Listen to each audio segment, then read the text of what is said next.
কিয়ামতের দিনের বিভীষিকা বলতে গিয়ে আল্লাহ সুবহানাহু ওয়া তাআলা বলছেন, সেদিন মা তার বাচ্চাকে দুধ পান করাতে ভুলে যাবে।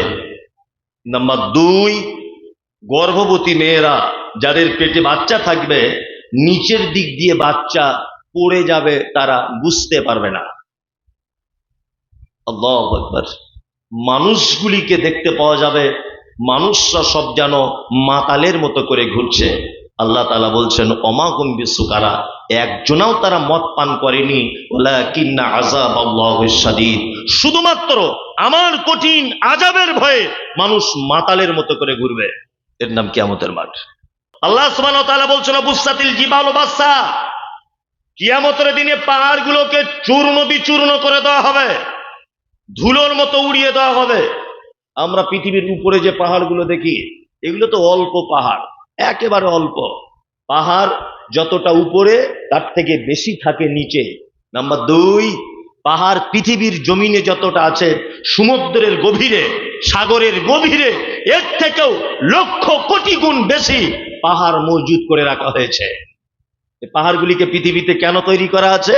অল জিবালা আওতাদা, আল্লাহ বলছে পাহাড়গুলোকে পেরেকের মতো এরকম গেড়ে দিয়েছি, জমিন যাতে টলমল করতে না পারে, টলমল যাতে করতে না পারে, এর যেন সমতা বজায় রাখতে পারে। এই কারণে আল্লাহ তাআলা পাহাড় তৈরি করেছেন। আল্লাহ তাআলা বলছেন, জবুসাতিল জিবালু বাসসা, কিয়ামতের মাঠে, কিয়ামতের দিনে পাহাড়গুলোকে চূর্ণ বিচূর্ণ করে দেওয়া হবে। আল্লাহু আকবার। আল্লাহ তাআলা বলছেন, ফাকানাত হাবাআম মুনবাসসা, আল্লাহ বলছে তোমরা পাহাড়গুলিকে দেখতে পাবে, তারা যেন সব ধুলোর মতো হয়ে গেছে। ওয়াকুনতুম আজওয়াজান সালাসা, আর তোমরা মানুষকে দেখতে পাবে কিয়ামতের মাঠে 3 দলে বিভক্ত হয়ে যাবে। 3 দলের ভিতরে কারা? আল্লাহ বলছেন, ফা আসহাবুল ইয়ামিন মা আসহাবুল ইয়ামিন, তারা হবে ডান দিকের লোক। তারা হবে কোন দিকের লোক? এক শ্রেণীর ডান দিকের। আল্লাহ তারপরে বলছেন, ওয়া আসহাবুল মাশআমা মা আসহাবুল মাশআমা, আর তারা হবে বাম দিকের দলের লোক। যারা বাম দিকের তারা কত হতভাগা, আল্লাহ তাআলা বলছেন, যারা বাম দিকের তারা অনেক হতভাগা। আল্লাহ তাআলা বলছেন, আস-সাবিকুন আস-সাবিকুন, আর অগ্রবর্তী যারা, অর্থাৎ আল্লাহ সুবহানাহু ওয়া তাআলার আগে যারা থাকবে কিয়ামতের মাঠে, এদের ব্যাপারে তো অনেক অনেক অনেক জান্নাতে ভরা। এই সব বক্তব্য আমি বুঝতে পারছি আপনাদের কাছে চলবে না, আমি বুঝতে পেরে গেছি পরিস্থিতি দেখে, যে কোরআন দেখে দেখে বললেও মানুষ শুনবে না, ওই বাঁধা গদ চালাতে হবে, তাছাড়া হবে না, তাই না? চলুন এবার আপনাদেরকে দেখবেন, যত লোক চলে গেছে বা রাস্তায় ঘুরতে সব এখানে চলে আসবে, এরকমও বক্তব্য আছে। কিন্তু সত্যি বলছি, আমি মানে এমন একটা পর্যায়ে আছি এই মুহূর্তে, যে রঙ্গরস আর পছন্দ করছে না, ভালো লাগছে না, যে এতে ইসলামের কোনো কাজ হচ্ছে না। কি বললাম বুঝলেন? ইসলামের কোনো কাজ হচ্ছে না। পেলেন একটা মানুষের কাছে কোরআনের থেকে বড় বক্তব্য আর কোনো বক্তব্য আছে? আছে? নাই। দেখুন, কোরআনের আয়াত বলছি, তার বাংলাটা বলছি, মানুষ শুনবে না, মানুষ আস্তে আস্তে কেটে পড়বে। তাই 2টো দলের কথা আমি আপনাদেরকে বলি। এক, ডান দিকের লোক যাবে কোথায়? কোথায়? জান্নাতে। বাম দিকের লোক যাবে কোথায়? জাহান্নামে। তাই তো? এই 2টো ব্যাপারে আপনাদেরকে একটু একটু করে আলোচনা করে শুনিয়ে দেওয়া যাক। প্রথম বলি জাহান্নামটা কেমন, তারপরে আপনাদেরকে বলি জান্নাতটা কেমন। এক, আমাদের নবী মুহাম্মদ সাল্লাল্লাহু আলাইহি ওয়াসাল্লাম তিনি বলছেন, একটা বড় ধরনের পাথর, কুইন্টাল কুইন্টাল ওজন, এই পাথরটা যদি জাহান্নামের দিকে যদি নিক্ষেপ করা হয়, তাহলে তার শেষ পর্যায়ে পৌঁছাতে টাইম লাগবে 70 বছর। কত বছর? কেউ কেউ বলছেন 69 বছর টাইম লাগবে শেষ স্থানে পৌঁছাতে। জান্নাতের স্তর আছে, একটা স্তর আর একটা স্তর, একটা স্তর থেকে আর একটা স্তরে পৌঁছাতে একটা দ্রুতগামী যানবাহন টাইম লাগবে কত বছর? 40 বছর। একটা জাহান্নামী, সে জাহান্নামে থাকবে, এই জাহান্নামীর একটা কাঁধ থেকে আর একটা কাঁধ পর্যন্ত এর দূরত্বটা হবে কতটা? না, একটা দ্রুতগামী যানবাহন 100 বছর রাস্তা চললে যতটা রাস্তা যাবে ততটা রাস্তা। একটা জাহান্নামীর এই জায়গাটা, আল্লাহু আকবার, তার দাঁত হবে কেমন না উহুদ পাহাড়ের সমান। এইবার আপনাকে বলছি জাহান্নাম কি। আল্লাহ তাআলা বলছেন নারুল্লাহিল মুকাদা, এটা আমার প্রজ্বলিত আগুন। আল্লাতী তাত্তালিউ আলাল আফিদা, এই আগুনের এত তেজ যে মানুষের অন্তঃকরণ পর্যন্ত পৌঁছে যাবে। ইন্নাহা আলাইহিম মুসাদা, জাহান্নামের ভিতরে মানুষকে ঢুকিয়ে দেওয়ার পরে তার ঢাকনা লাগিয়ে দেওয়া হবে ফি আমাদি মুমাদ্দাদা, এবং জাহান্নামের ভিতরে কি করা হবে না তাকে খুঁটিতে বেঁধে জাহান্নামের আগুনের জিঞ্জিল দিয়ে তাকে পেঁচিয়ে বেঁধে দেওয়া হবে। আল্লাহু আকবার, আগুনে বেঁধে দেওয়া হবে। কেমন জাহান্নাম? আল্লাহ বলছে এটা আমার আগুন। নাম্বার 2, এই জাহান্নামটা এমন এক জাহান্নাম যে মায়েরা যেমন তরকারি রান্না করতে করতে টকবক টকবক করে যখন ফোটে তারপরে ঢাকনা দিয়ে ঢেকে দেয়, আল্লাহ তাআলা বলছেন জাহান্নামীদেরকে জাহান্নামের ভিতরে ঢেকে দিব। 3, ফি আমাদি মুমাদ্দাদা, জাহান্নামের ভিতরে বড় বড় খাম্বা, ওই খাম্বাতে তাদেরকে আগুনের তৈরি করা জিঞ্জিল দিয়ে তাদেরকে বেঁধে দেব। আচ্ছা বলুন তো জাহান্নামীদেরকে জাহান্নামে বাঁধা হবে কেন? বিচারকের বিচারক, আহকামুল হাকিমিন কে? কে? আল্লাহ। আল্লাহ যদি একটা জাহান্নামীকে বলে এইখানে দাঁড়া, এক পা হিলতে পারবে? এক পা হিলতে পারবে? হিলতে পারবে না, এক পাও হিলতে পারবে না। তারপরেও আল্লাহ তাআলা বলছেন ওদেরকে আমি জাহান্নামের জিঞ্জিল দিয়ে বেঁধে দিব। কারণ হচ্ছে এই যে পৃথিবীতে দেখবেন যখন চোর ধরা পড়ে গ্রামগঞ্জে, তখন চোরটাকে ধরে ল্যাম্পপোস্টে বাঁধে, গ্রামের মোড়ল বাঁধে না? বাঁধার পরে কি বলে, এই দেখি তোর কোন বাপ আছে তোর হাত খুলে নিয়ে যাবে দেখি। এটা বলে কি বলে না? বলে দেখি তোর কোন বাপ আছে এইখান থেকে তোকে ছাড়িয়ে নিয়ে চলে যাবে দেখি, বলে না? তার মানে মোড়ল তার ক্ষমতা দেখায়, দেখে না, দেখ আমি কত ক্ষমতাবান, আমি রাজনৈতিক দাপটের লোক, তোকে কে খুলে নিয়ে যাচ্ছে দেখি, দেখি তোর কোন বাপের ক্ষমতা আছে। বলি কি বলি না? বলি। আল্লাহ তাআলা ঠিক তেমন জাহান্নামের ভিতরে 2 দিক দিয়ে বাঁধবেন, মানে চারিদিক দিয়ে লোহার জিঞ্জিল দিয়ে বাঁধবেন। আর কিয়ামতের দিনের সম্পর্কে বলেন খুযুহু ফাগুল্লু সুম্মা জাকিমুস সাল্লু, অপরাধীদের পিছন দিক দিয়ে হাত এইভাবে বাঁধা থাকবে। প্রত্যেক নামাজে আমরা একটা দরুদ পড়ি। কি দরুদ? আল্লাহুম্মা সাল্লি আলা মুহাম্মাদ ওয়া আলা আলি মুহাম্মাদ কামা সাল্লাইতা আলা ইব্রাহিম ওয়া আলা আলি ইব্রাহিম ইন্নাকা হামিদুম মাজিদ। বাংলা মানে কি?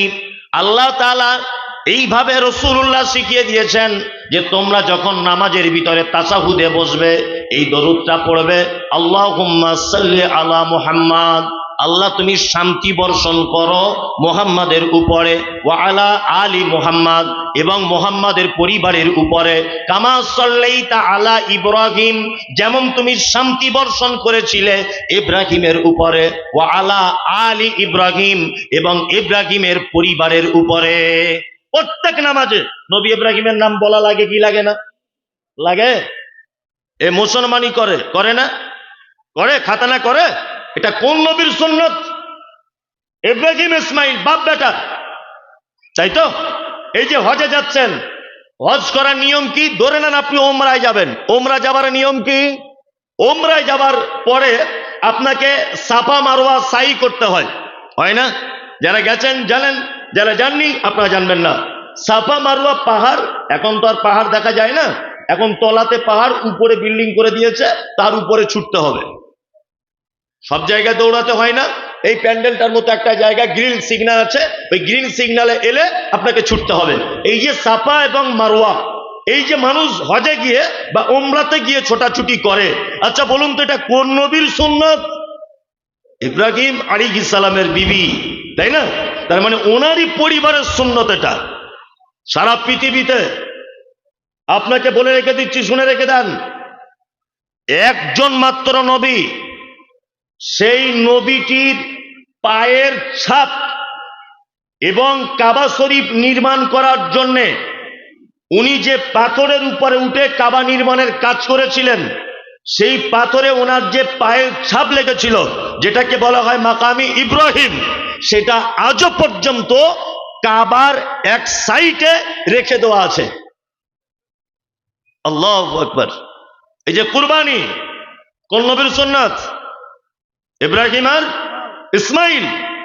এতগুলো সুন্নত চলছে এই নবীটির, প্রতিটা নামাজে এই নবীটির নাম আমরা বলি কি বলি না? বলি। কারণ কি? কারণও আছে, কারণ মারাত্মক। বুড়ো বয়সে ছেলে হয়েছে, পরীক্ষা দেখুন। বুড়ো বয়সে ছেলে হয়েছে, ছেলেটা হাঁটার মতো হয়েছে। আর একদিন হঠাৎ করে ইব্রাহিম আলাইহিস সালাম, বেটার নাম ইসমাইল, ইসমাইলকে বলছে যে আমি স্বপ্নে দেখলাম, ইন্নী আরা ফিল মানামি আন্নী আযবাহুকা ফানজুর মাযা তারা, আমি স্বপ্নে দেখছি তোমাকে যেন আমি জবাই করছি বেটা। ইসমাইল তখন বলছে, ক্বালা ইয়া আবাতি ইফআল, হে আমার আব্বা আপনি করুন, মা তুমারু সাতাজিদুনি ইনশাআল্লাহু মিনাস সাবিরিন, আল্লাহ আপনাকে যেটা হুকুম করেছে অবশ্যই আপনি করুন, ধৈর্যশীলদের ভিতরে আপনি আমাকে পাবেন। আপন বেটাকে কুরবানি করতে নিয়ে যাচ্ছেন কোথায়? মিনাতে। ঘটনা সবার জানা। ঘটনা কি? সবার জানা।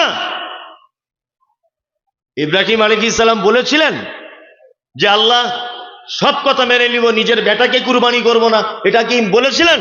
বলেননি। তাহলে বেটাকে কুরবানি করতে হবে, জিন্দা বেটাকে। এটা কি খুব সহজ না কঠিন? কঠিন। এখন আমরা গরুটাই কুরবানি করি না, আর উনি বেটা কুরবানি করবেন বলে প্রস্তুত হচ্ছেন। আল্লাহু আকবার।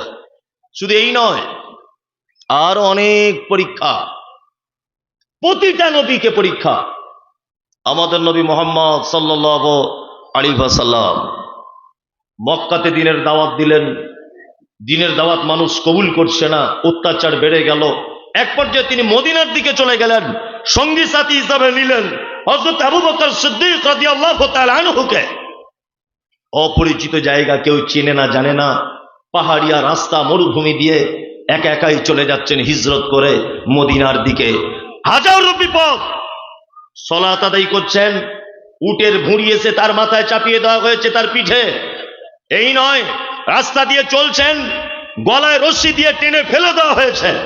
আল্লাহ নবী সাল্লাল্লাহু আলাইহি ওয়াসাল্লাম মক্কাতে ইসলাম প্রচার করতে করতে আল্লাহ নবী সাল্লাল্লাহু আলাইহি ওয়াসাল্লামের চাচা মারা গেলেন, আম্মাজান খাদিজাতুল কুবরা রাদিয়াল্লাহু তাআলা আনহা, তিনি মারা গেলেন।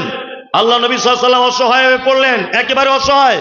ইনি ভাবছেন যে মক্কাতে আর মনে হয় থাকা যাবে না, আমাকে মেরে দেবে, আমাকে চলে যেতে হবে তায়েফে। তায়েফে চলে গেলেন। তায়েফের লিডারদের বাড়ি, নেতাদের বাড়িতে বাড়িতে গেলেন, গিয়ে বললেন তোমরা ইসলাম গ্রহণ করো, আমি নবী, আমার কাছে আল্লাহর ওহী আসছে। নেতারা তখন বলছে, আরে বদমাইশ তো বহু কোয়ালিটির দেখেছি, তোমার মতো তো দেখিনি। বাচ্চা ছেলেদেরকে লেলিয়ে দেওয়া হয়েছে, মেরে রক্তপাত করা হয়েছে, মেরে এত রক্তপাত করা হয়েছে যে শরীরে রক্ত জমে যাচ্ছে। আল্লাহ নবী সাল্লাল্লাহু আলাইহি ওয়াসাল্লাম গ্রাম থেকে বার হয়ে পাহাড়ের দিকে গেলেন। ফেরেশতারা এসে বলছেন, পাহাড়ের যারা ডিউটিরত ফেরেশতা এসে বলছেন, মুহাম্মদ সাল্লাল্লাহু আলাইহি ওয়াসাল্লাম আপনার এই অবস্থা কেন? আপনি একবার শুধু আমাদেরকে বলুন, চারিদিকের পাহাড়গুলোকে তাদের উপরে চাপিয়ে দিয়ে তাদেরকে ধূলিসাৎ করে দিই। আল্লাহ নবী সাল্লাল্লাহু আলাইহি ওয়াসাল্লাম বলছেন, না, তাদেরকে মেরে দিলে হবে না। তাহলে আমি পরবর্তীতে ইসলামের দাওয়াত দেব কাদের কাছে? কখনোই নয়। আল্লাহ নবী মুহাম্মদ সাল্লাল্লাহু আলাইহি ওয়াসাল্লামকে পরীক্ষা করা হয়েছিল, খুব বড় বড় পরীক্ষা, সম্মানও তেমন খুব বেশি। বেশি নয়, হ্যাঁ, খুব বেশি।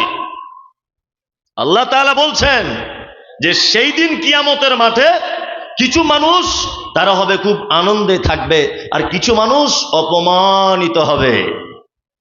পরীক্ষায় পাস করেছেন, রেজাল্ট আউট হয়েছে, আপনি পাস বলে ঘোষণা করে দেওয়া হয়েছে। রেজাল্টটা নিয়ে একবার মামার বাড়ি, খালার বাড়ি, ফুপুর বাড়ি সব জায়গাতে দেখাতে যাচ্ছেন আর বলছেন আমি পাস করে গেছি। ঠিক তেমন কিয়ামতের মাঠে আপনার ডান হাতে আমলনামা যখন দেওয়া হবে, আপনি বন্ধু বান্ধবদেরকে ডেকে ডেকে বলবে, দেখো আমি ডান হাতে আমলনামা পেয়ে গেছি, আমি জান্নাত চলে যাব। আর যাদের বাম হাতে আমলনামা দেওয়া হবে তারা আল্লাহর তৈরি করা জাহান্নামের ভিতরে থাকবে। আল্লাহ তাআলা বলছেন কি, হাফিজাতুর রাফিয়া, সেদিন কিছু মানুষ হবে উঁচু, কিছু মানুষ হবে নিচু। ইজা রুজ্জাতিল আরদু রাজ্জা, যখন পৃথিবী একদম কাঁপতে কাঁপতে ধ্বংস হয়ে পড়বে, এই পৃথিবীটা কাঁপতে কাঁপতে কিয়ামতের দিন কি হবে? কি হবে? ধ্বংস হয়ে যাবে। আল্লাহু আকবার। কিছুদিন আগে তুরস্কের মাটিটা আপনারা দেখেছিলেন, তুরস্কের মাটিতে ভূমিকম্প হয়েছিল। ভূমিকম্প যেটা হয়েছিল এটা মাটির উপরে হয়নি। বিজ্ঞানীরা তথ্য পেশ করেছে যে ভূমিকম্পটি তুরস্কের মাটিতে হয়েছে। এই ভূমিকম্পটি মাটি থেকে ৮,০০০ ফুট নিচে এর উৎপত্তি। ৮,০০০ ফুট নিচেই ভূমিকম্পটা হয়েছে। হয়েছে কতক্ষণ? ৪০ সেকেন্ড। কতক্ষণ? ৪০ সেকেন্ড। লক্ষ লক্ষ মানুষ মারা গেছে। কোটি কোটি টাকার বিল্ডিং ভেঙে চৌচির হয়ে গেছে। হসপিটাল, স্কুল, রাস্তাঘাট, যানবাহন, মানুষ একেবারে চৌচির হয়ে গেছে। কতক্ষণ হয়েছে? ৪০ সেকেন্ড। পৃথিবীর বিজ্ঞানীদের একটা গবেষণা যে পৃথিবীতে যখন জমিনে ভূমিকম্প যখন হয় জমিন এইভাবে কাঁপে। আবার কেউ কেউ তথ্য পেশ করছেন যে তলায় একটা স্তরের প্লেট আছে, এই প্লেটগুলি সরে যাবার ফলে পৃথিবী কাঁপতে শুরু করে। আরে এটা তো তুরস্কের ভূমিকম্প, এটা তো সুনামির জল উচ্ছ্বাস, এটা তো বাংলাদেশের ভূমিকম্প, এটা তো নেপালের কাঠমান্ডুর ভূমিকম্প আমরা সোশ্যাল মিডিয়ার মাধ্যমে দেখি। আর আল্লাহ তাআলা কিয়ামতের দিনে ভূমিকম্প করবেন এ ব্যাপারে তিনি বলেছেন ইজাতুল জিলাতিল আরযু জালাহা ওয়া আখরাজাতিল আরদু আসকালাহা। আল্লাহু আকবার। কিয়ামতের দিনের ভূমিকম্প, মাটি কাঁপতে কাঁপতে ধ্বংস হবে। ওয়া আখরাজাতিল আরদু আসকালাহা, আর মাটির তলায় থাকা জিনিসগুলোকে উপরে তুলে দেওয়া হবে। সেদিনকার ভূমিকম্প কেমন হবে? ঢালাই মেশিনে মশলা মাখানো দেখেছেন? একদিকের মশলা আর একদিকে নিয়ে চলে যায়, দেখেছেন না? এই তেমন উপরের মাল নিচে চলে আসবে, নিচের মাল উপরে চলে আসবে। এটা আল্লাহর ভূমিকম্প। সেদিন যে কত কঠিন, এর নাম কিয়ামতের মাঠ। কিয়ামতের মাঠ সম্পর্কে আল্লাহ তাআলা বলেন ইয়া আইয়ুহান নাসু তাকু রাব্বাকুম ইন্না জালজালাতাস সাআতি শাইউন আযীম। আল্লাহ তাআলা বলছেন হে মানুষ, তোমরা আমাকে ভয় করো, তোমরা আমাকে ভয় করো। আল্লাহ বলছেন ঈমানের স্বীকৃতি প্রদানকারীরা তোমরা তোমার রবকে ভয় করো। নিশ্চয়ই কিয়ামতের দিনের মহা কঠিন আযাব বড়ই কঠিন, আযীম, মহা ক্ষমতাশীল, মহা ভয়ঙ্কর ব্যাপার। কিয়ামতের দিনটা ভয়াবহ দিন। কেমন ভয়াবহ? আল্লাহ তাআলা বলছেন, কি বলছেন? ইয়াউমা তারাউনাহা তাযহালু কুল্লু মুরজিআতিন আম্মা আরজাআত ওয়া তাযাউ কুল্লু যাতি হামলিন হামলাহা ওয়া তারান নাসা সুকারা ওয়া মা হুম বিসুকারা ওয়ালাকিন্না আযাবাল্লাহি শাদীদ।